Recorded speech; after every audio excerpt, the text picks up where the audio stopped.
Ladies and gentlemen, welcome. I'm David Pryor, the director of the Institute of Politics, and we're honored and flattered that each of you could come tonight. This is the first of our series, for this semester, and for us to inaugurate it with such a distinguished guest is truly an honor and certainly an opportunity for all of us. Before I introduce the gentleman who will introduce Senator Glenn, let me, if I could, for the moment, recognize, in my opinion, one of the truly great women of America, Annie Glenn. Annie, would you stand?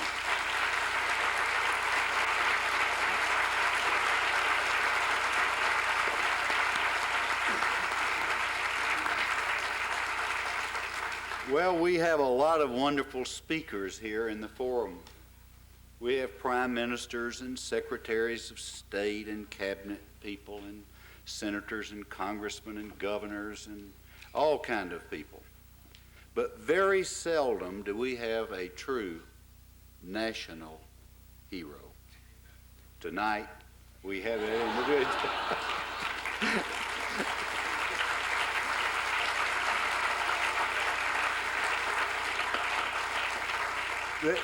This is kind of personal. I went to the Senate. Annie, I've never told you. I went to the Senate, and golly, back in, I think Teddy Roosevelt was president or something. But I went to the Senate, and it was in 1979, and I was assigned to Senator Glenn's committee. And I would sit there day after day, and I would sit in the dining room, and I would go to the Senate floor and visit with Senator Glenn, and I never got used to being around this great hero. I could never quite get beyond the fact that this was John Glenn, the man who has done all of this great stuff in our country. And truly, he is the right stuff. And tonight, I just want you to know how honored I am to be a part of this program. We're going to go for a while, and then we're going to open it up to Q&A, but we're going to have a wonderful opportunity to visit with this national hero. Let me, if I could right now, introduce to you a government concentrator, an undergraduate student in Harvard. He is the new president of the programming committee of the Institute of Politics. He is a fellow Buckeye of Senator and Mrs. Glenn's, Rob McCarthy. Rob.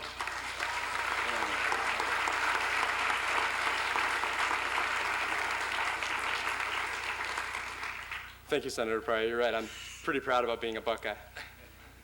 Tonight it's my honor to introduce to the forum a very tremendous man.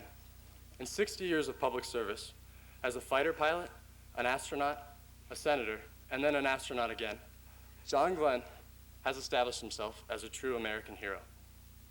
Mr. Glenn was raised in New Concord, Ohio, where he became a local hero by serving as a football star, class president, and lead in the local play. He credits his high school experience, and particularly his relationship with his high school civics teacher, Harvard Steele, with inspiring him into a career in politics and public service. After graduation from New Concord High, Mr. Glenn enrolled at nearby Muskingum College, where he earned a degree in engineering. Following college, John Glenn began his public service as a fighter pilot in the Marines. He flew 149 missions in the Second World War and the Korean War. For his efforts, he earned the title of Colonel Glenn and was awarded the Distinguished Flying Cross 6 times and the Air Medal with 18 clusters. During the Korean War, Mr. Glenn flew with another local hero, baseball slugger Ted Williams. After the Korean War, Mr. Glenn continued to fly, and in 1957, he set the transcontinental speed record in a 3-hour and 23-minute flight from Los Angeles to New York. Also in 1957, he gained national attention by winning $25,000 on the television show Name That Tune.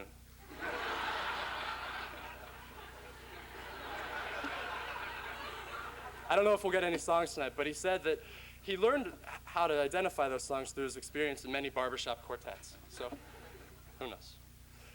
Because of John Glenn's extraordinary success as a pilot, he was selected in 1959 to be one of the first 7 astronauts in the U.S. space program. And 3 years later, on February 20th, 1962, Mr. Glenn became the first American to orbit the Earth. Notably, Mr. Glenn not only flew the capsule that took him into space, but he also designed parts of it. Through his experience, Mr. Glenn developed a friendship with President Kennedy, the man for whose legacy this school and this Institute of Politics has been formed. After his career as an astronaut, Mr. Glenn took a brief pause from public life, serving for 9 years as president of Royal Crown International. But even then, he served our country, working to promote environmental cleanliness and serving on the presidential campaign of one of the founders of the IOP, Senator Robert Kennedy. In 1974, John Glenn began his own career as an elected public servant. In his election to the United States Senate, Mr. Glenn carried all 88 counties of Ohio. He was then reelected 3 times, a record for an Ohio popularly elected senator, including one time when he set the record for the margin of victory. While in the Senate, Mr. Glenn became known as the expert on all issues of science and technology, and he was a member of the Governmental Affairs Committee and the Senate Armed Services Committee. He was also a member of the Select Committee on Intelligence and the Special Committee on Aging. He gained much credit for his effort to slow the spread of weapons of mass destruction and also, again, to clean the environment. In 1998, Senator Glenn again made history as an astronaut. Despite the concerns of his doctors that it might be unhealthy to go, he said he had to go because he knew that it'd be best. Correct me if I'm wrong, that's sorry. Okay. Okay. He wanted to study the similar effects, the physical effects of space travel and aging. And he knew that despite the fact that it might not be in his best interest, he would do it and it would be better for his country, and yet another example of him putting the interest of his fellow Americans before his own. Today, Senator Glenn serves as the chair of the National Commission on Mathematics and Science Teaching for the 21st Century, which works to identify how the United States can improve its math and science education systems. He is also working for a public policy institute he established at The Ohio State University, the John Glenn Institute for Public Service and Public Policy. Through this institute, Senator Glenn is carrying the mission of President Kennedy to inspire the next generation into careers in politics and public service. We at the Institute of Politics are excited about the establishment of this institute, and we're looking forward to collaborating with Senator Glenn on their efforts. As an Ohioan, I'm overwhelmed with pride to be represented by such a distinguished and honorable man. But more importantly, as an American, I'm grateful for all of Senator Glenn's efforts to make all of our lives better. Senator Glenn, on behalf of all the students here at Harvard and at the IOP, thank you very much for joining us. We look forward to hearing what you have to say and discussing it afterwards.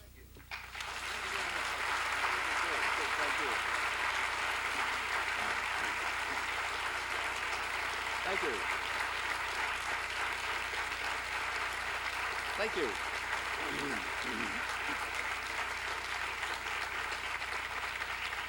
Thank you. Thank you all very, very much, and thank you for that over-generous introduction. It's a little like a dinner that Annie and I attended back home in Ohio not too long ago, and the person introducing me gave every accomplishment I ever had, made up some I never had in this life or the next, and finished up this very over-generous introduction by finally saying, "There are few truly great men in this world." And then he introduced me. Now that's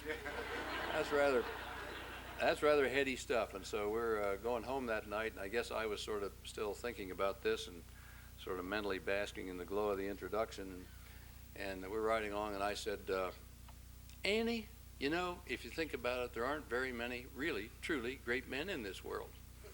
And took her about 2 seconds to say, "Let me tell you something, there's sure one less than you think there is."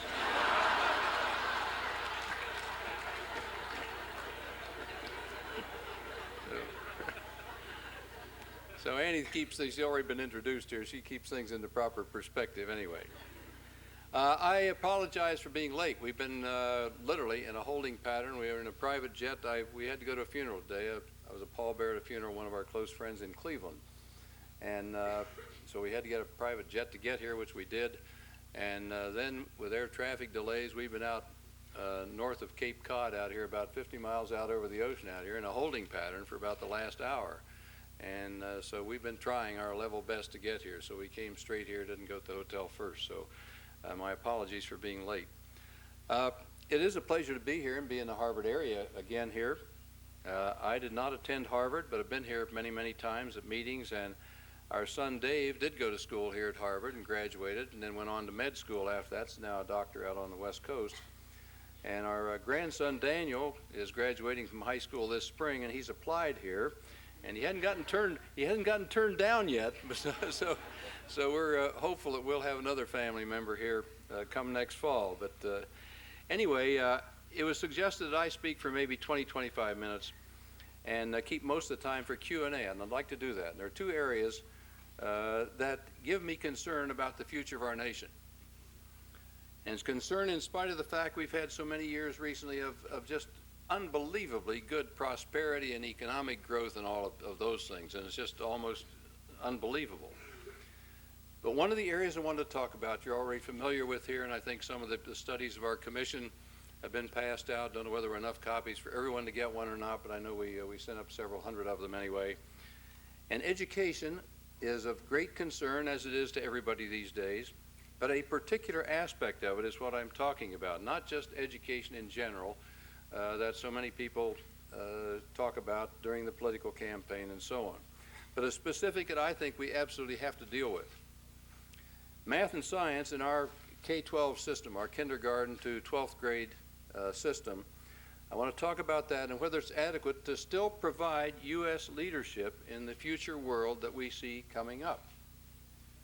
And the way things are now, I think we have some doubts in that area.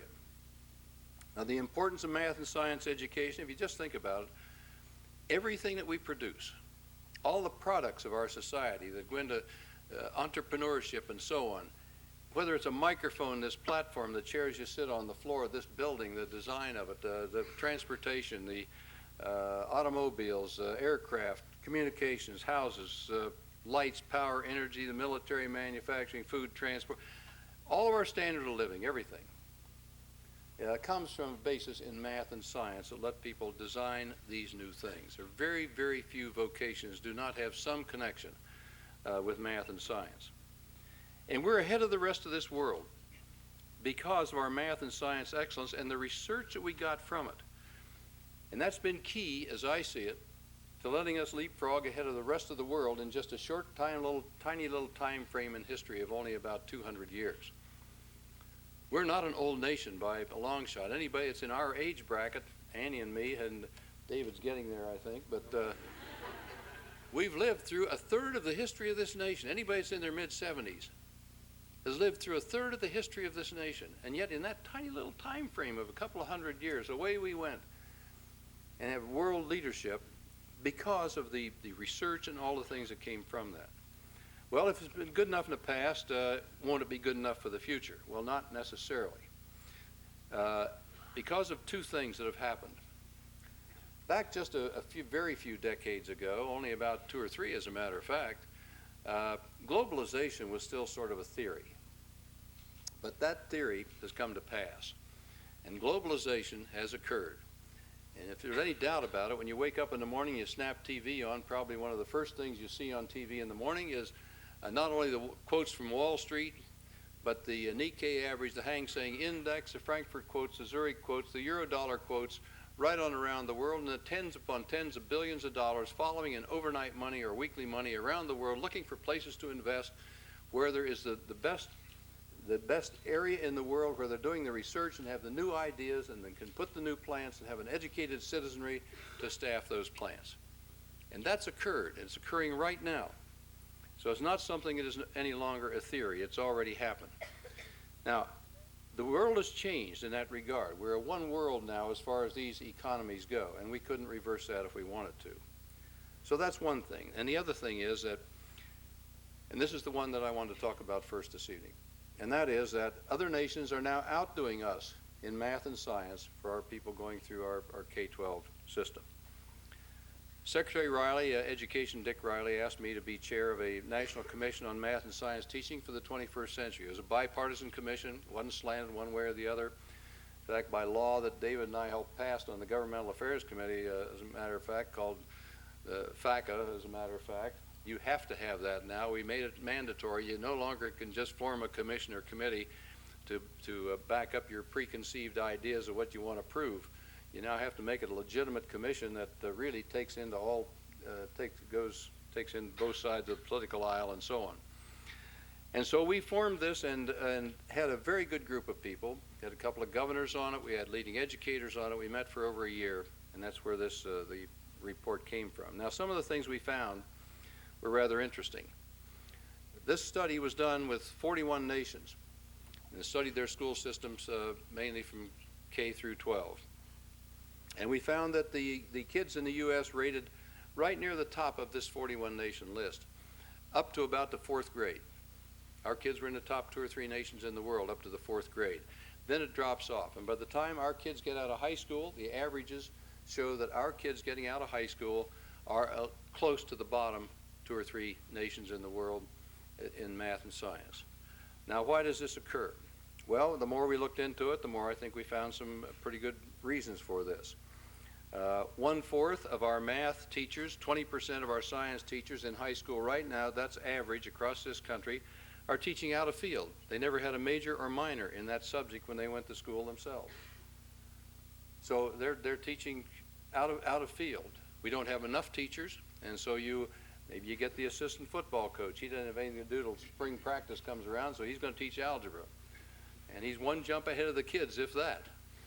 And that's not the way you're going to get good math and science taught. Nothing wrong with assistant football coaches, incidentally. I didn't mean to take a crack at them.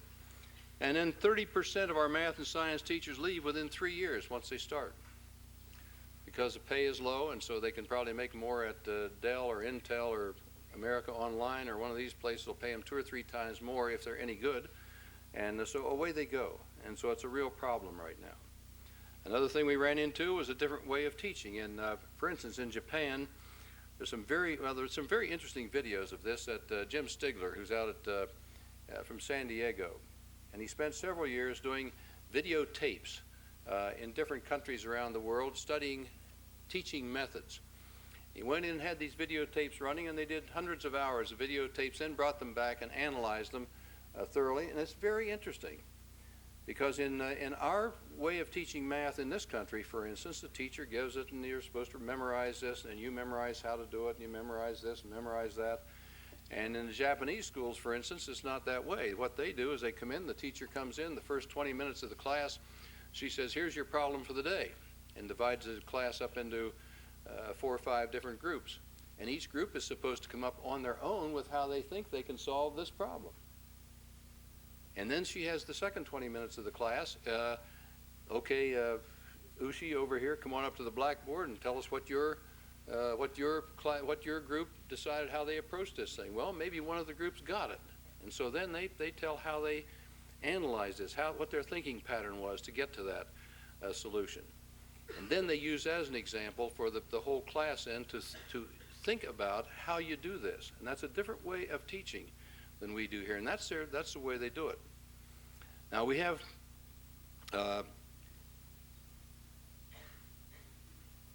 lest we think that this is just some emergency that may happen for the future also. Let me put that idea to rest, because I think the emergency is already here. We lack the people to fill many of our computer and high-tech jobs right now. And 5 years ago, in the Congress, when David and I were still there, we passed legislation that would waive immigration laws to permit qualified computer and high-tech people to come in, 115,000 per year for 3 years, to come in to fill these jobs, because we didn't have the kids coming out of our own school system here that could fill those jobs.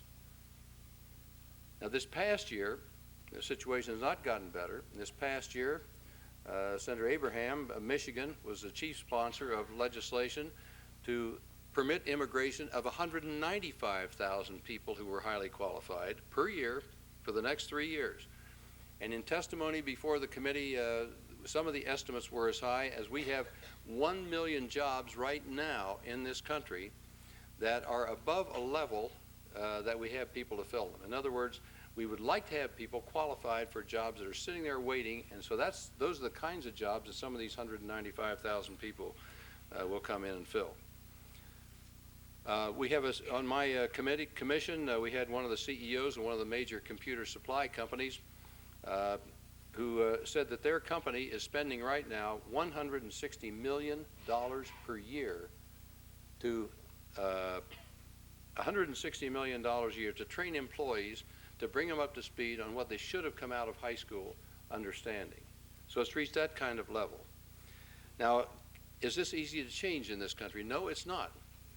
Not compared to other countries. We are the only nation in the world, the major nation in the world, that does not have a national education system, K-12. We don't have one. Our education system in this country, contrary to what most people think, that there's some big government program that directs all this, what we have is 15,300 independently elected school boards, most of them getting elected on the basis of we won't raise your taxes. And that's sort of where it goes, right from there. And so I think we're very fortunate to have had the good education systems that we've had in the past with that kind of a system. Now, I know if I had gotten up in the Senate and said we want to do away with all local school boards and make a national education system, I'd have gotten run down the front steps before I could have gotten the words out of my mouth. And we are so proud of our local control of schools, but it's that local control of schools that we really have to change if we're going to meet this challenge that I think is a challenge that really hits us hard for the future. Right now, we have, yeah, I'll join you on that one. Good, thanks. Nationally, we only put about 7% of the money into K-12 education, and most of that goes for things like school lunch programs and things like that. So there's not a national control over this, and in fact, the thing had gotten so bad just a few years ago, and I won't start into a political battle here, but there were serious proposals in Washington. Won't say exactly which party, but you can judge for yourself. Serious proposals to do away with the Department of Education. Well, maybe there would have been some good come out of that. I don't know, but I don't think that was the way to go. Anyway, we backed off of that now, and we're taking a different look at this thing. And I think in the future, what can we do? What our commission report suggests is there are three main goals that we can look at for this for the future. One, improve the present teaching force. Number two is the greater numbers and preparation and better preparation of teachers, greater numbers of teachers. And the third goal is to improve the work environment and make teaching more attractive so we keep people in so they don't all leave. Now, in the report, we talk about, under that first one that I mentioned, to improve the present teaching force, there are a number of things we suggest in the report. A needs assessment first that a state or local community can do. Summer institutes, inquiry groups, leadership training, internet portal access, coordinating council for math and science teaching, where good teaching procedures can be used as an example for other teachers to follow, and so on, and a rewards program. And I don't have time this evening, of course, to go into to all of these. And under the number two, the number of teachers, recruitment programs that we suggest in here are things that have to be done, and math and science teaching academies, not new separate math and science buildings, not new brick and mortar, but using existing institutions where we can set up academies where we can focus in on good teaching techniques. And number three, improving the work environment to make teaching more attractive, obviously pay. You know, when a young person graduates from high school or graduates from college now and is going into a teaching job, the average cross-country is that they make 1/4 less than their colleagues they went to school with that are going into just a random sampling of other occupations. So when you go into teaching, you just expect to make about 1/4 less than just the average out there of the people that you went to school with. We have to reverse that. That's not the way you keep people in teaching. You have to make some career-long incentives. We have to have business district partnerships and a better induction type program. Now, I think the key to this, or I have thought all the way through with our commission, that the keys to this, to me, the people that hold the key more than anything else to correcting this are the local school boards. They're the ones that set up the patterns for the local community, and there are very few guidelines that most states have. They don't exercise all, but the local school board wanted to take on its own initiative a program to upgrade in these areas, not only literacy that gets a lot of attention and should, but also the math and science areas. Then the local school board could do something about it. So that became another project when we ended this thing, and I pushed very hard on this. It was we sent this report out. Well, first, I talked to Michael Eisner at Disney and asked him to do a video, put some of his learning people on this, the group that they have there, And so they did. They did a 9-minute video for us on this, and we reproduced it, and we sent it out. I sent it to every school board member in America, not just the school board, but all of them that we could get all the addresses for, and we could get most of them. And so we have sent that out, and that mailing went out about a month or 6 weeks ago. So that went out specifically with to all the people that have a stake, that are stakeholders in this, such as the not only the school boards, but the school boards and superintendents, the principals separately, the teachers, the parents, the state leaders, higher educational institutions, and business. And with each one of those groups that are stakeholders in this, in the back of the report, we actually put in a little, just a suggested start of a checklist for each one of these different groups in the back. So it doesn't come as just something out of the blue here, well, yeah, we ought to do better math and science. Here's what you can do to start, just to start anyway, of what you can do if you're a teacher, what you can do if you're a school board member, what you can do as a superintendent to start reversing some of these trends that we have. So we're hoping that this gets a lot of attention, and we're hoping that some of the school boards take action on this. Maybe we can start a wave that will make a lot of difference in the future of this country. People say, well, can we afford to do this? My idea is, can we afford not to? If we don't do anything, I see us having a big problem on this in the future. And so that's the area that I'm doing a lot of work on these days, and doing some speaking in different parts of the country on. Now, a second area that concerns me, not related to education, but a second thing that concerns me about the future of the country. I'm not worried about this nation ever being taken over militarily by anybody, by any combination of nations. I think we'd always rise to that occasion, whatever it took to do it. But I am very concerned with some of the same things I'm sure you address here every day, David, with talking about politics here. And that is about this, when the cynicism and apathy toward anything to do with government service or with politics, or with working in political parties, or anything to do with our political process, when the cynicism and apathy has gotten so thick and deep and embedded as it is right now with too many people, and not just college age, but a lot of older folks too, I see this as a real hazard for the future of this country. Because our democracy depends on people participation. That's what a democracy is all about. And right now, of course, politics and government is looked down on, and I don't think we always have our very best people running for political office. And I'm not talking about just at presidential level. I'm talking about at local level, school boards, participation in political parties, willing to run, be active in a political party, whatever your beliefs may be, and being civic-minded, working with other people here. If we don't have that, then we have lost something that really makes our country so different from other places around the world. Let me give a little example of how I feel about this. I wish we could play space right here, right now, and say, okay, beam me up, Scotty, and we'd all go up and we'd all come down on the front steps of the Archives building in Washington. And we'd all get out there and we'd walk in and we'd go across that lobby and we'd look there, and there is the Constitution of the United States of America, the real one, the handwritten one. And we look at that, we almost do obeisance to it. And we look at it, and there's the words on there, and they're so sacred. We protect it in a nitrogen environment. It's in a protective glass, and it goes down the vault at night, and that's how we look at that. And yet that Constitution is, to me, the greatest document in governance ever put forward in human history. It does more for you and me and Annie and David and Barbara and everybody in this room to protect your own individual rights, I think, more than any document that's ever been put forward in human history. And yet it doesn't mean a thing. We might as well take the whole thing out on the front steps and burn it, unless we're willing to have people at whatever level of government, whether here, whether city government, whether local government, county, federal, clear on up to the presidency, unless we have people who are really, truly interested in taking those words off paper and making them come true for every single person in this country. And that, to me, is what politics is all about.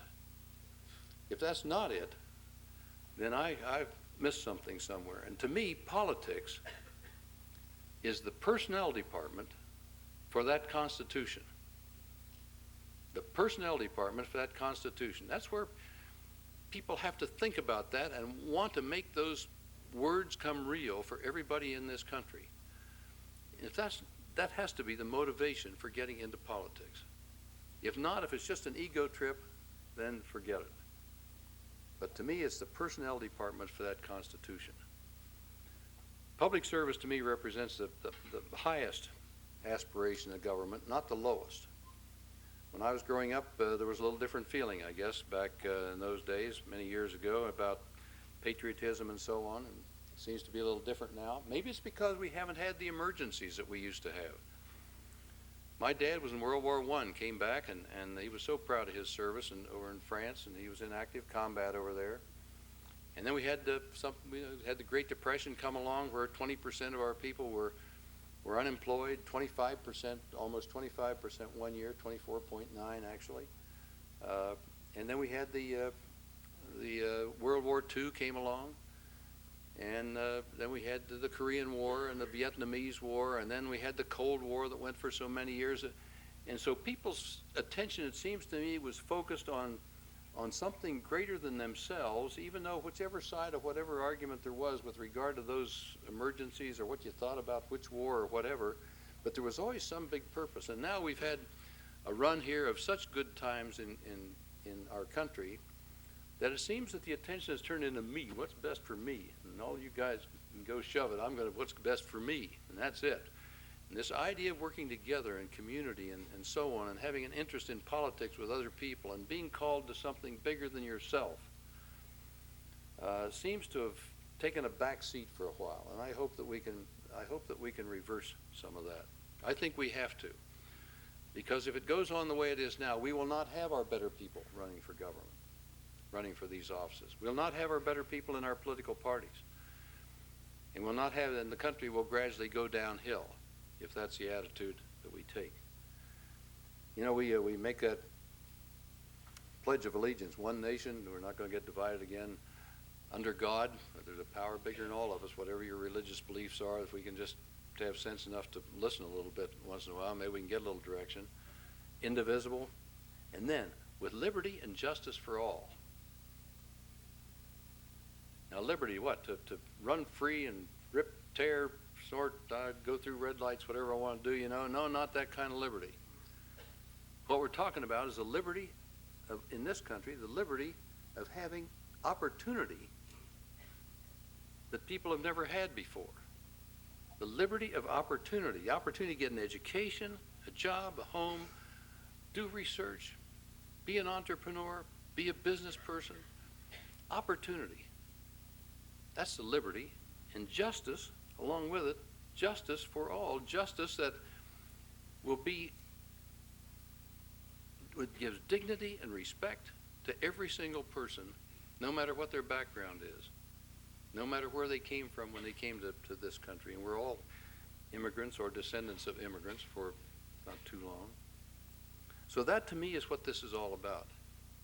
In making that, in seeing that government and politics, if we can reverse some of these, our attitudes towards some of these things have to be reversed if we're going to have our better people run. Now,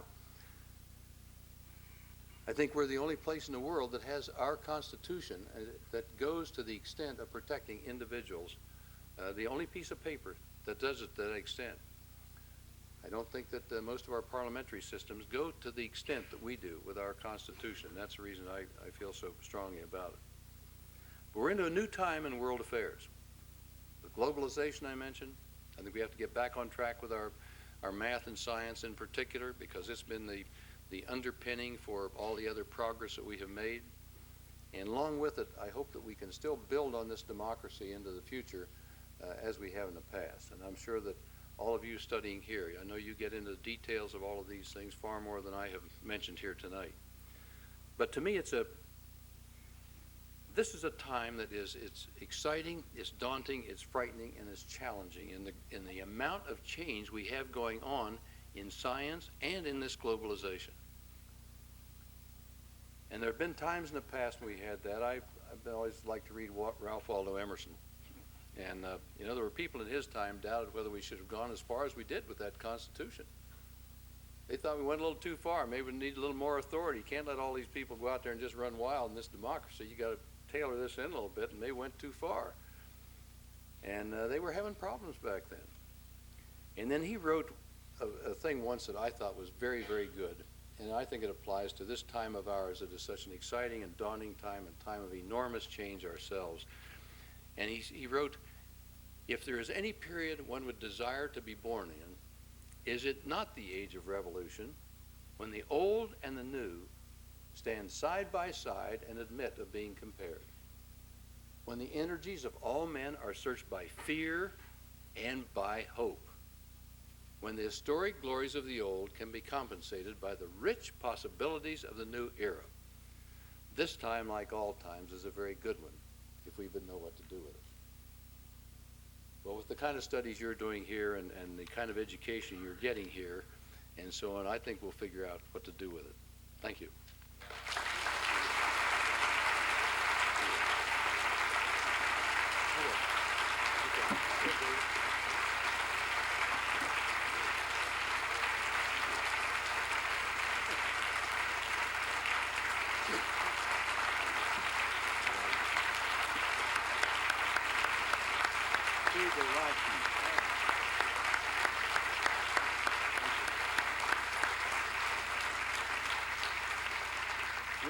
We're going to have time for a little Q&A here with Senator Glenn, and just wanted to show you what a good-looking guy he looks like in that space. Andy, he's not bad looking, is he? Show the back. Now, he wanted me to show the back, and this is when a young Marine and Andy Glenn were getting married on their wedding day, man. What year was that, John? 58th anniversary is on the way, and this was 1943. Well, this is just amazing. Now I want to just mention one thing. We're going to start right over here with questions. We have 4 microphones, but I don't know that this statistic is exactly correct, but Senator Glenn brought up public service and apathy, etc. A couple of weeks ago, Alex Jones and Bob Giles from the Shorenstein Center and from the Neiman Fellows Program and the Institute of Politics, we all 3 went together and had a wonderful meeting with some journalists for almost 3 days, John. And one of the journalists, who is a pollster for ABC and Washington Post, spoke to us about attitudes of people, etc. And once again, don't hold me to this figure. I need to have the correct figure, but I think this is correct. A recent poll was made of the American people. If this will sober you up. Okay, you ready? 59% polled, surveyed, could tell you the names of 3 stooges. Okay? What percent of the American people could tell you 3 members of the U.S. Supreme Court? 6%.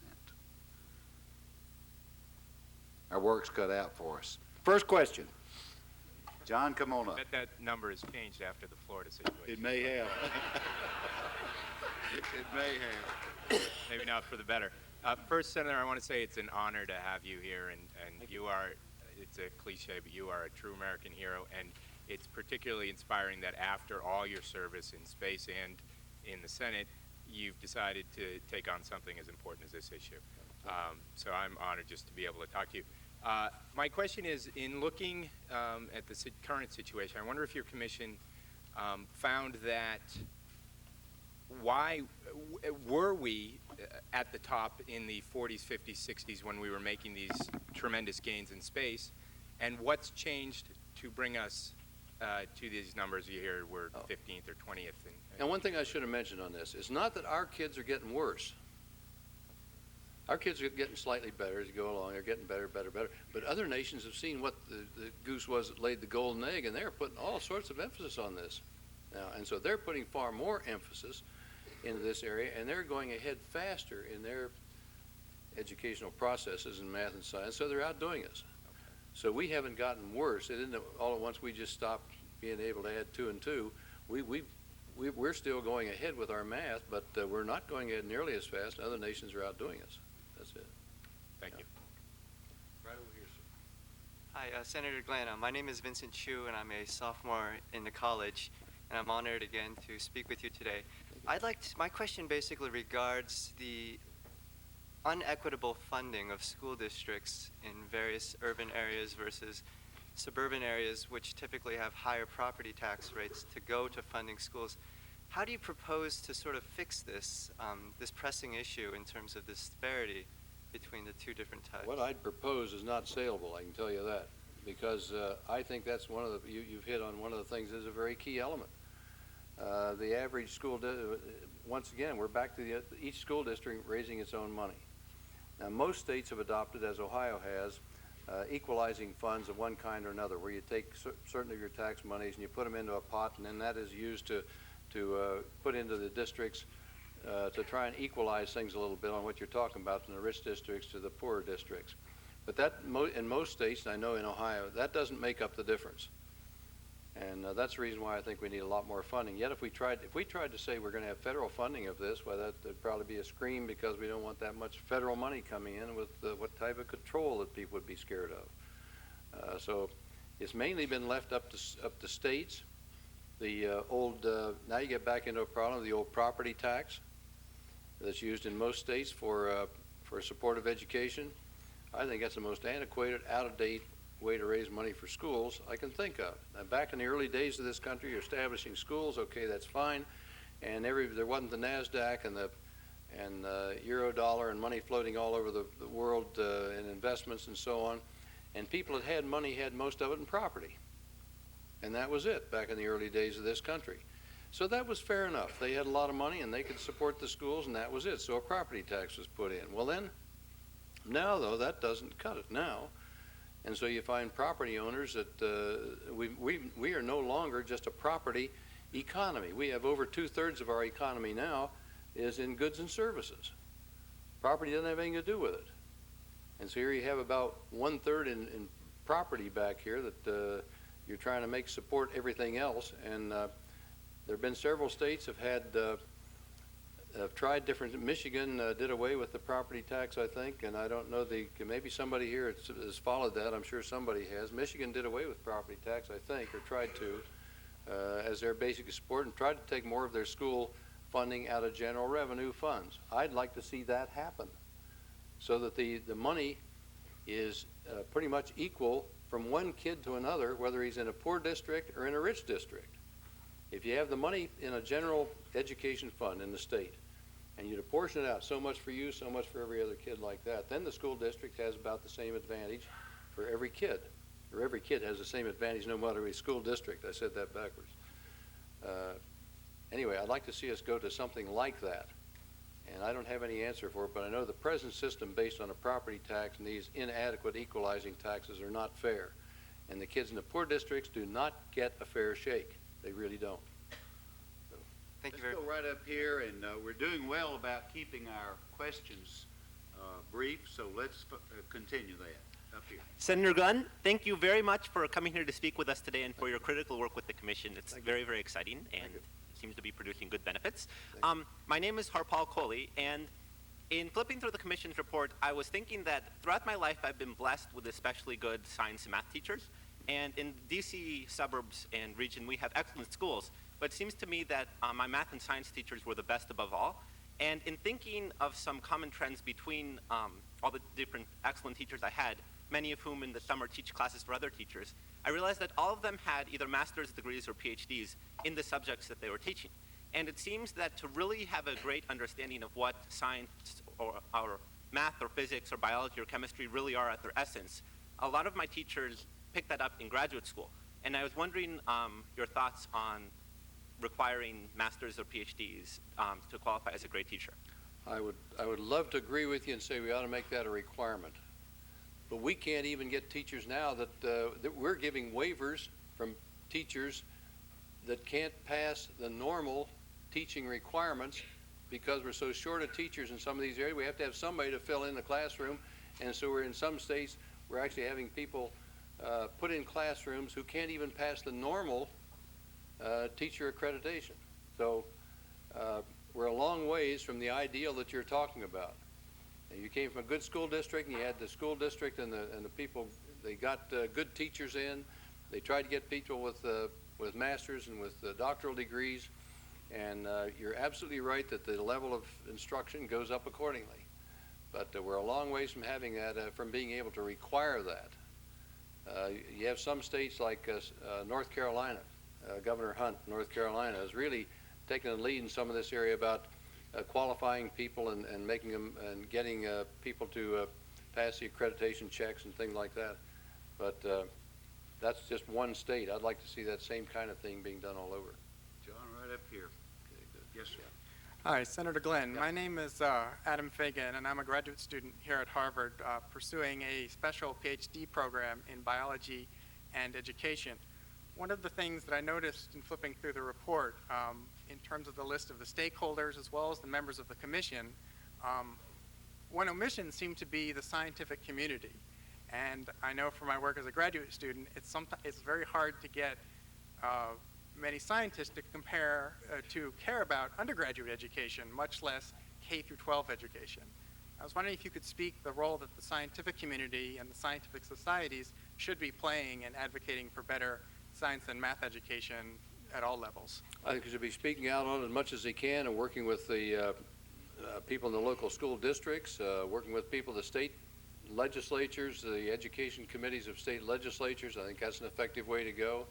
And people who do have graduate work in science, as you do, will be listened to because you have special qualifications to make those judgments. So I'd hope you'd be as active as you possibly could be. And I guess I don't know whether that's an answer to your question or not, but I hope you can be as active as you can be in sponsoring some of this. Yes, right here. Yes, John. Hi, Senator Glenn. Thank you very much for coming. I really enjoyed what you had to say. My name is Carolyn Schultz. I'm a first-year student at Wellesley College, and I was wondering what you thought of the last presidential election and how you think the results will affect the development of math and science education. Should have stopped one question sooner, shouldn't we? Yeah. Well, I didn't think much about it. Think much of it. The way the normal election up until all the final counts, recounts, and so on. And I guess I'm going to show my bias here a little bit, but I never thought I would live long enough. And I'll give somebody else equal time here. But I never thought I'd live long enough to see the Supreme Court come out and say, stop counting validly cast ballots. So, there it goes.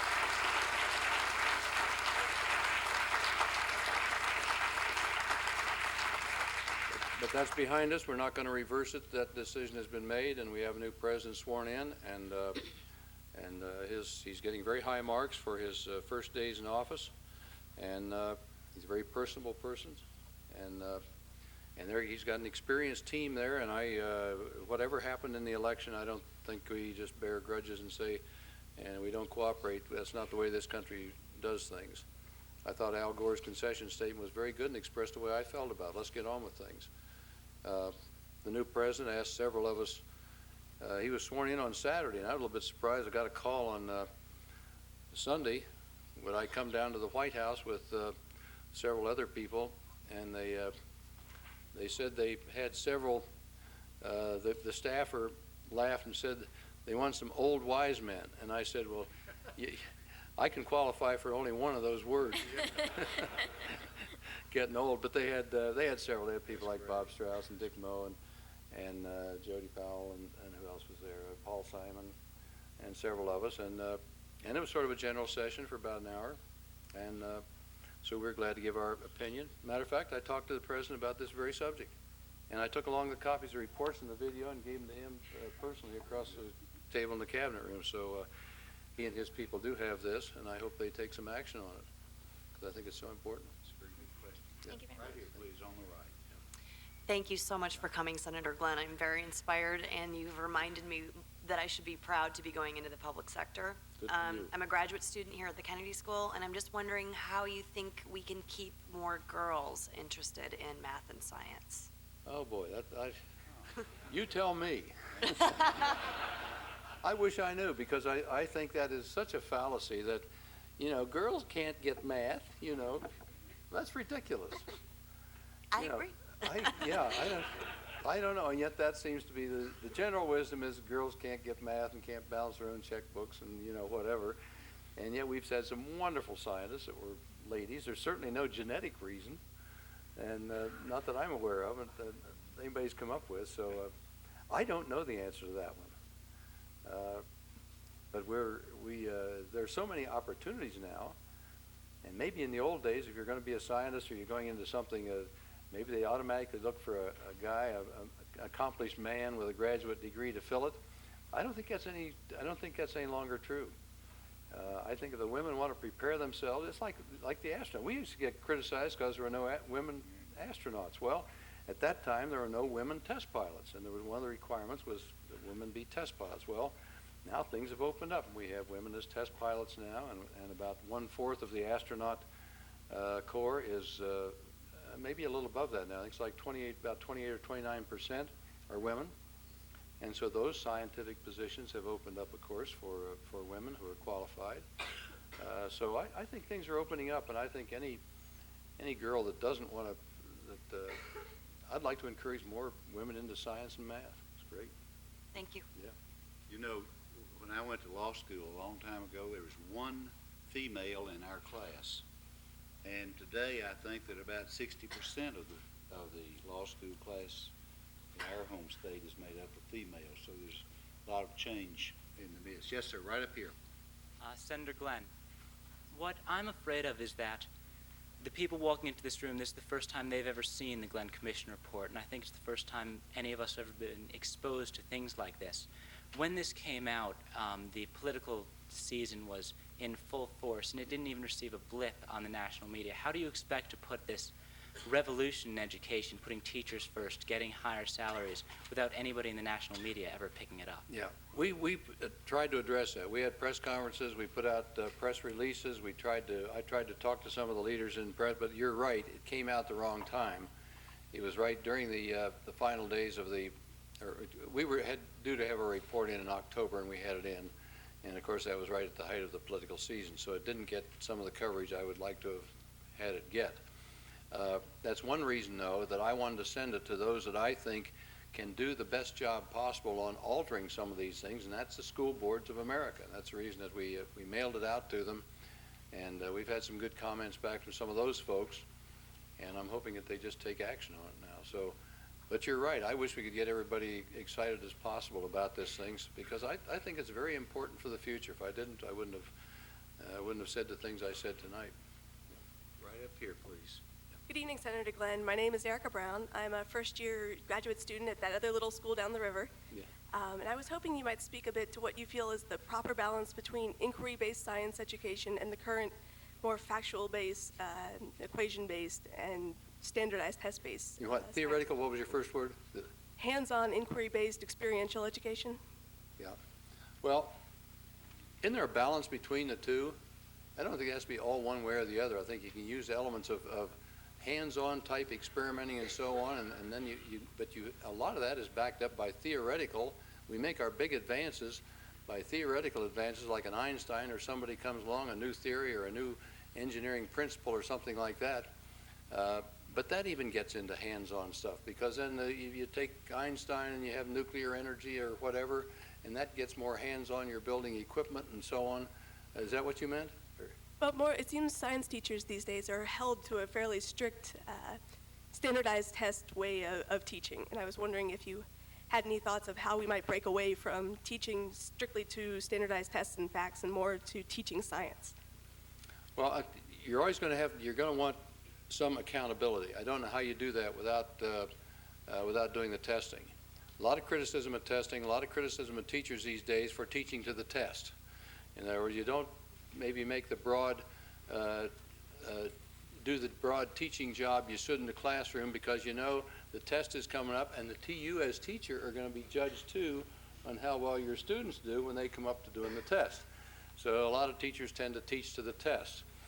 One way around that, of course, as one of the education people at Ohio State, the College of Education there, said one day, well, he can solve that one very quick. You have a different test every time. And he'd be glad to start making up some of these different tests so that the teachers would not know what test they're going to teach to. And so you come up with concentrating more on the principles that they should be teaching, I guess. So. Okay, we're going to try to get 2 or 3 more quick questions. Yes, sir. Hello, Senator Glenn. My name is Andrew Pacelli. I'm a freshman at the college. We've heard the word hero used often tonight, and we hear it used often in the media. But I was wondering, what do you think are the relevant qualities of heroism in America today? Of heroism? I don't have the foggiest idea. I really don't. The word hero gets overused, obviously, and I don't. The last thing I think about when I get up in the morning, I'm pulling my socks on. Hey, got to get the hero socks on here or something.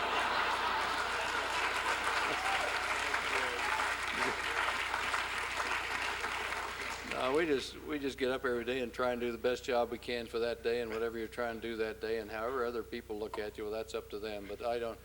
I think that kind of thing.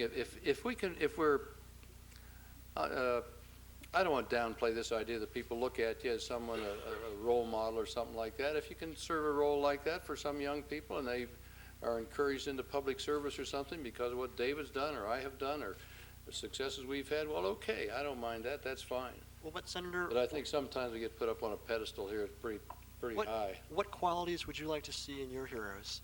In mine? In your heroes, yes. I never had anybody I looked at just as a single hero. There are different qualities of people that I've admired going clear back through history, or even now, people in public life now, where some people really had guts and stuck to it and things like that.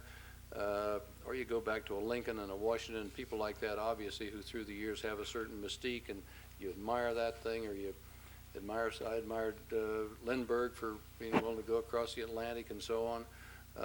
So there are different things that different people have done, or different characteristics that I admire. And I guess you unconsciously try and incorporate that into your own life, or maybe consciously trying it. But I've never had any one person that I thought was just that boy, I'd just like to be like that one person. I'm more of assembled different ideas from different characters, I think, more than anything else. Thank you. Yes, sir. Right over here.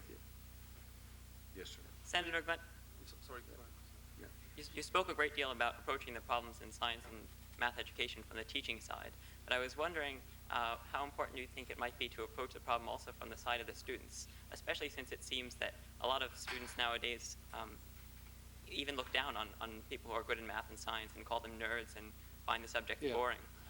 It's a good point. You know, that came up right at the last after we had.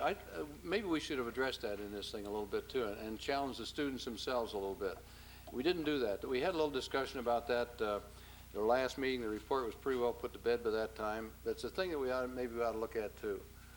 I agree, because you get in and talk about math and science, and they don't want to be that nerdy, and that's too bad, because all the things that we have come out of math and science, whether it's a building or a light or a mic or you name it. The entrepreneurship of the world, led by the United States, comes out of a basis of being able to use facts and figures and math and science and come up with new ideas and generate them and build whole new industries.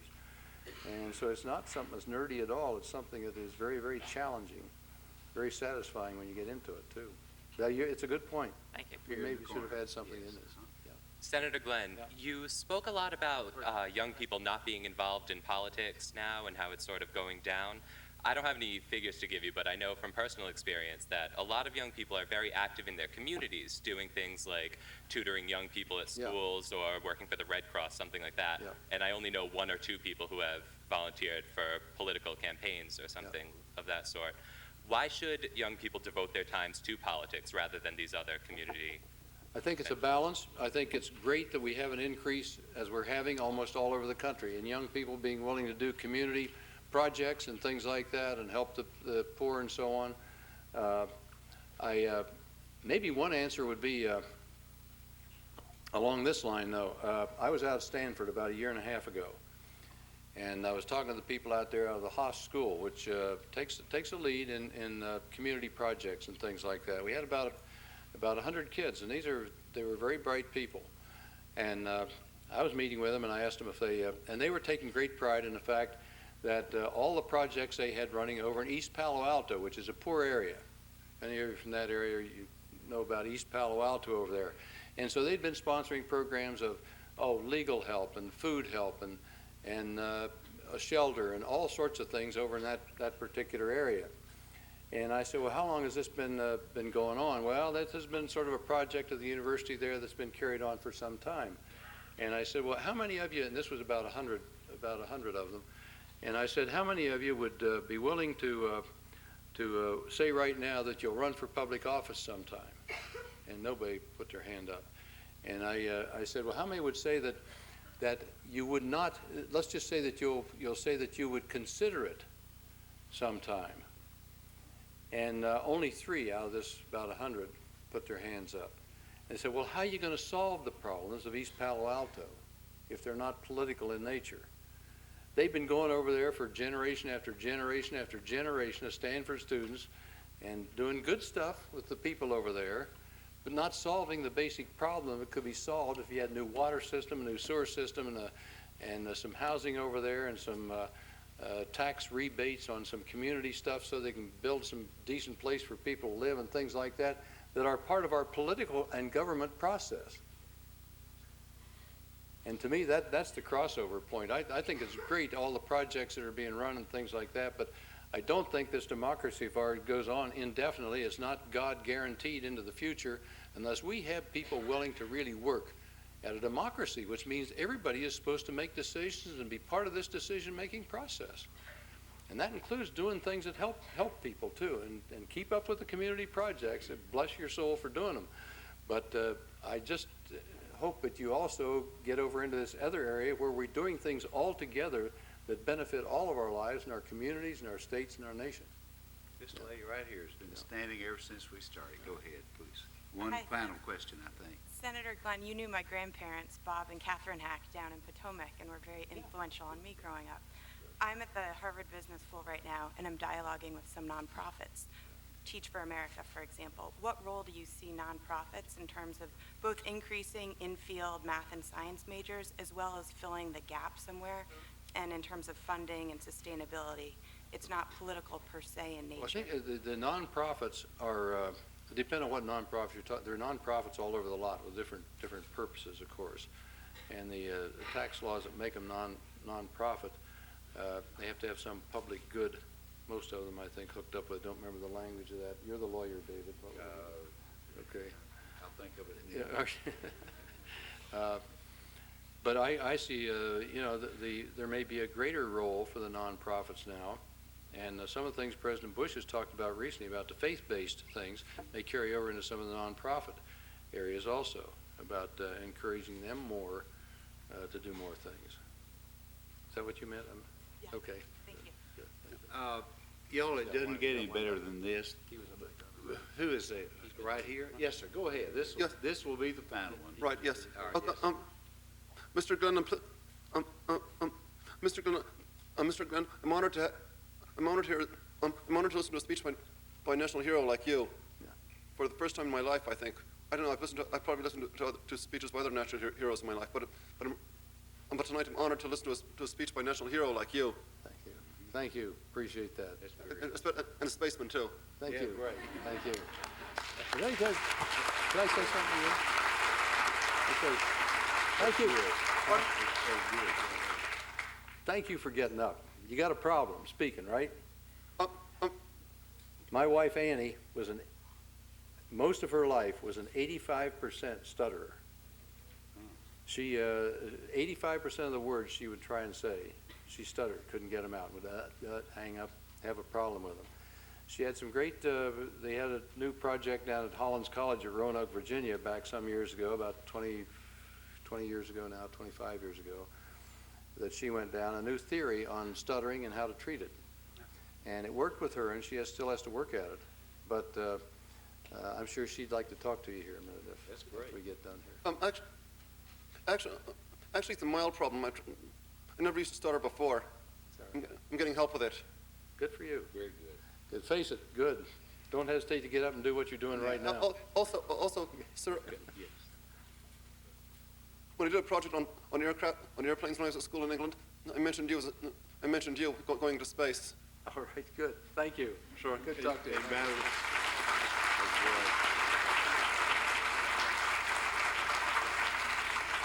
I had the my wife Barbara and I'm sorry she couldn't be here tonight. She's in Mexico, but having fun where it's warm. But Barbara and I had the privilege of traveling with the Glens on a trip to Vietnam some years ago. And everywhere we went in our delegation, even school children would come up and want to get the autograph in Vietnam of Senator Glenn. They would just come up and stand there and wait for a long, long time to get his autograph. Every country that we went to Thailand and wherever we were traveling. And the reason was so well known, his picture was in all of their textbooks in their grade schools and high schools, and he is truly not only a national hero but a worldwide hero, and for him to be here with us tonight, it truly just doesn't get any better than this. Let me welcome all of the undergraduate students, the graduate students at the Kennedy School, and a special welcome tonight to those of you who have come from other institutions and colleges here to the Kennedy School of Government and the Institute of Politics. We do this quite often. Make sure you check the website. We're going to have some fabulous programs the rest of this semester. Once again, this is the first of the series. We couldn't have started off better. Whoever is going to follow you, John's got some big shoes to fill. Let me say that. But this is truly a remarkable evening. I want to ask the final question tonight. We kind of know why, I guess, how old were you when you went into space first? You the first American. How old? Just over 40. Just over 40. And then you were just over maybe 70 when you went? 77. When he went back. I kind of know, or I think I might realize why maybe if you went at 40. I'm curious, though, why you decided to go back at 77. I wonder if you would you address that? And then we'll quit. Thank you. Well, I had always wanted to go back up in space again. After the first one, the first time back in 1962, it was so fascinating that I wanted to go again. And I wanted to go back on flight rotation, and for some reason they didn't want to sign me another flight at that time, and I didn't know what the problem was, and I'd go in and see the boss about once a month and want to go back on flight rotation. He'd say, well, NASA headquarters doesn't want you to be assigned again just yet. And this went on for about a year and a half. And I didn't know at the time, and I didn't know for many years. Well, I finally decided I wasn't going to wait around and spend the rest of my life just applying to go back again and being turned down. And so I decided to do other things, and left NASA at that time, went in the business world for a while, ran for the Senate, and made it finally, and so was in the Senate then 24 years. But I didn't know for a number of years later that apparently President Kennedy had told NASA headquarters he just assumed I was not sent up again at that time for whatever the political implications were of my getting bagged or whatever. But anyway, I'd always wanted to go back up again and never thought I'd have the opportunity. And then it's been about 6 or 7 years ago now, in getting ready for one of the NASA debates over on the floor, I was going through some of their material and found that they had charted accurately some 52 changes in the human body that occur when you're in space for more than just a very short period of time. And some of these things are things like the body's immune system changes. You become less resistant to disease and infection when you're in space for a period of time. Your cardiovascular system all changes. You got different circulation patterns. Protein turnover in the muscles becomes more difficult. The muscles do not absorb protein, replenish protein like they normally do here on Earth. Osteoporosis sets in. There are a number of things like that. And what I noted was, of those 8 or 9 and there's some other ones here, the coordination changes, drug and nutrient absorption changes, balance changes, orthostatic tolerance, the ability of the body to keep fluids in the proper part of the body where they should be used. Now, these are things that also occur, it occurred to me, these are things that also occur as part of the natural process of aging right here on Earth. And anybody in their 70s or up or 60s and or up have some of those things happening to them right here on Earth. Well, I talked to some of the NASA doctors about had they ever thought of sending somebody older up with the idea of seeing if someone has had some of those things occur to them would be immune to the problems that the younger people have on space flight. Would it be additive? Would it be debilitating? Would the recovery time be more or less? And with the objective of finding, if we could, from these differences in the age group, finding if we could, what turns the body on and off with these different areas. In other words, think what could happen if we could find what turns the body's immune system on and off. Just think what that might mean to disease and to treatment and prevention of cancer, who knows what. Or protein turnover in muscles losing their strength when you get older. So I saw this as if somebody went up and started that kind of research. I saw it as having two potential advantages. One, we might be able to cut down these effects long term on the younger people for longer term space flight. And then number two, maybe we can cut out some of these frailties of old age right here on Earth. And that looked pretty good. So I talked to NASA doctors about this, and they said, yeah, they'd looked at this and thought that sometime they might want to look into it. And they had actually done some work a little bit with the National Institute of Aging. So I went out and talked to those doctors, and they were all enthusiastic about getting a program started. So I went to Dan Golden, who was the administrator of NASA, and proposed that we look into this. And he said, well, one, or two, and I also proposed I'd be the guy to do it, obviously. Yeah, that was part of it. Volunteer. Yeah, volunteered. And so he said, well, two things. One, he was going to put this out for peer review and for scientific review to different groups on what they thought we might learn from this. Was it worthwhile, or would it be just a will-o'-the-wisp type thing? And that we're not at the point yet where we're sending people up just for joyrides in space. But if the scientific community thought this might accomplish something, why, he considered. And as far as my going up again, I'd have to pass the same physical everybody else. I would get no free passes on any part of the physical. And when the scientific community came back in after about a year of looking at this thing, why they said yes, they thought it would be of value. And and I was able to pass the physical exam, and so that's how the whole thing came about. It was a fascinating trip and so different from the first time up, because back in 1962, of course, we just had me by myself in a very small spacecraft. And while we did have a couple of little research things on there, we had about half a dozen research things. The main purpose of that first flight was just to see if we could do it and see what you could do. And because there were doctors back in those days predicted that when you're up there for more than just a few hours in weightlessness, that your eyes might change shape. Some of the ophthalmologists thought your eyes might change shape and you'd get disturbed vision, and they were concerned enough about it that they had a procedure. Actually, we had a procedure. If I was losing my vision, losing sight, well, I would turn around and do an emergency reentry right away, and to see if there were any eye changes.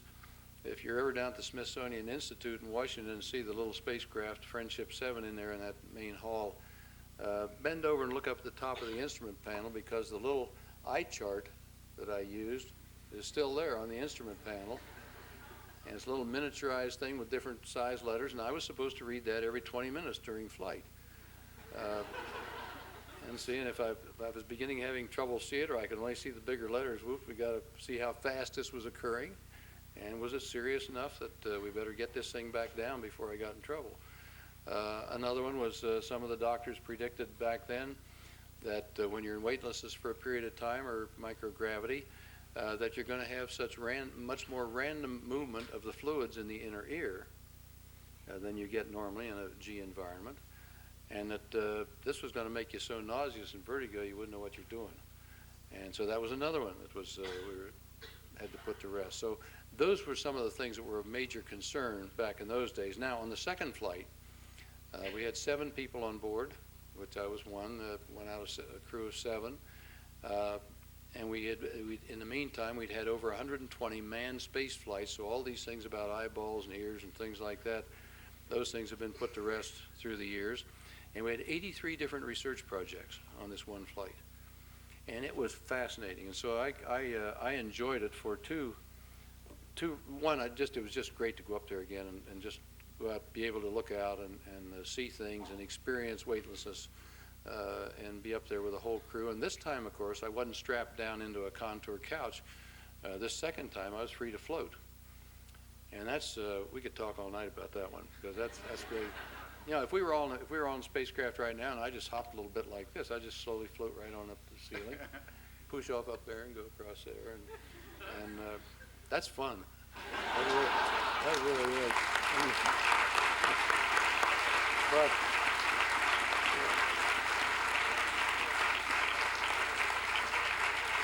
But the 83 different projects, we each were assigned different ones, different projects, and we each had our own timeline. I knew I could tell you 4.5 days into the flight, look on the timeline, that's what I'm going to be doing, what experiment I'm on at that time. And we had the scientists gave us all the briefings on these things and came down with all their equipment and the stuff we were going to use. Annie was down there during most of this training period, and Kirk Brown, our flight commander, wanted to know if rather than sitting over at the hotel, she didn't want to come over and sit in on that. So she sat in on probably 2/3 of the briefings we had, and instead of being like she was at first and not wanting me to go, she became enthusiastic about the whole thing. Wanted to get him out of the house for a little bit. Yeah. Bunch of things that are fun. I don't want to talk all night here because I know you got to go, but there are things that you look out and you see things and and it's so different than what you see here. You look back at for instance, you look at the curvature of the Earth back here. And we weren't far enough out. We're looking back at a blue ball, a blue marble, as they call it, like the guys saw coming back from the moon or anything like that. But you do see the horizon. And if the light is right here, you see the atmosphere level back here.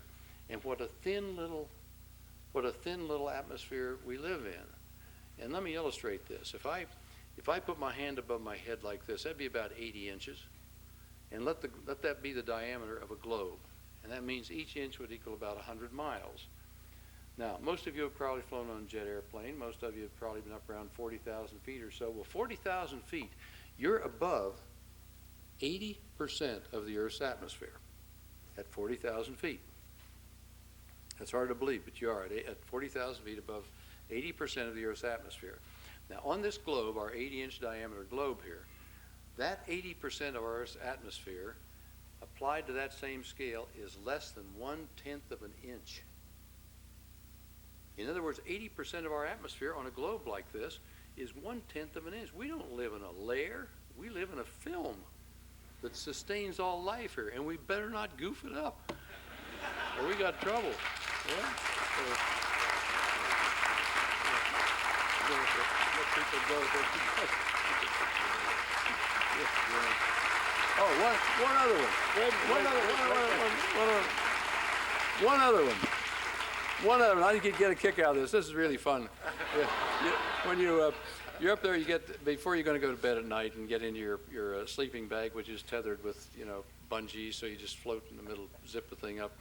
But anyway, you usually had 15 or 20 minutes, and one of the best times I had was you can take a water bag, and you can squeeze the water out, and it runs up this little tube, and you take the stopper off of it, run it up, and if you squeeze it just slow enough, the water comes out and collects just like a little ball, like a golf ball or tennis ball right here off that, and you can pull the tube out, and there it floats, and surface tension makes it into a perfect sphere.